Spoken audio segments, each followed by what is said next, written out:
Well, as you are aware that earlier on this morning, she met the Finance Minister Enoch Godongwana. And I think what was critical was the point made by the Finance Minister Enoch Godongwana that the last time the Secretary for Treasury from the United States of America visited South Africa was in 2014. You can imagine, almost 10 years. And it is no surprise because you know that the relationship between Africa in particular as a continent with the US then under the Donald Trump administration wasn't that good. And therefore now you have a new President, Joe Biden, who has made a commitment to strengthen the relations between US and Africa, and of course South Africa will be quite important as a gateway to Africa, and therefore that meeting was quite critical, also looking at the role of financial institutions in ensuring that they don't ensure that they facilitate corruption and money laundering, illicit financial flows, but also perhaps the bill before the Congress that is likely to affect countries that are doing business with the Russian Federation. You know, South Africa has raised concerns around that. And from there, she dashed to Esalen Park, as you are aware that the ANC National Executive Committee is preparing for Lekgotla, where they take stock of what has happened and perhaps a year ahead, and that will then form part of President of the ANC in his capacity as the President of the Republic in terms of the government Lekgotla next week. And therefore she had to go to Esalen Park.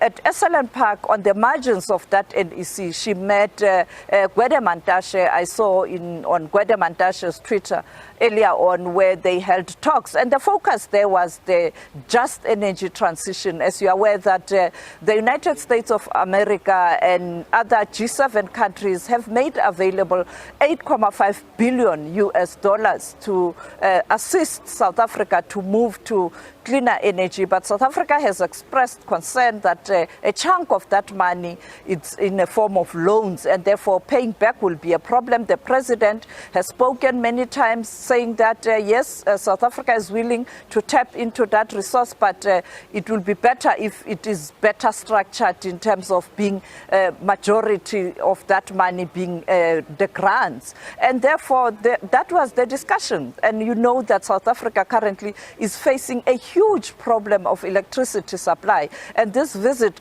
came at an opportune time perhaps for the two countries to engage on how the two countries can help each other, or perhaps the United States of America can assist South Africa in its problem of the power challenge. But you have to address the issue of how you move to that clean energy without really affecting the lives of communities who are living in the mining towns and also the workers in South Africa. You can't just do it, and it is for that reason South Africa is talking about just energy transition. And to take the discussion further, tomorrow the Secretary will go to Mpumalanga, where she's going to visit one of the mines where the United States of America and with the mining company, they are trying to look at how they can assist that mine to move some of its operations and install technology that can assist in manufacturing of the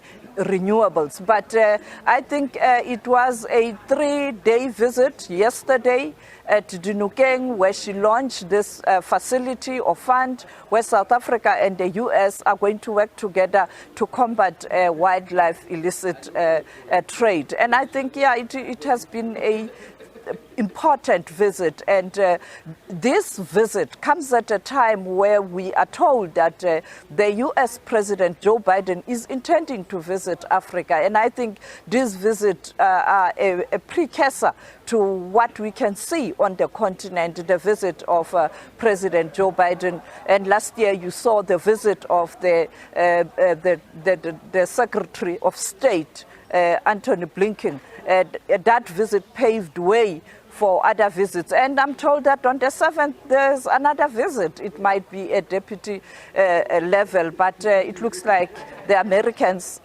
are serious in terms of strengthening the relations with Africa in particular, and South Africa, of course, a gateway.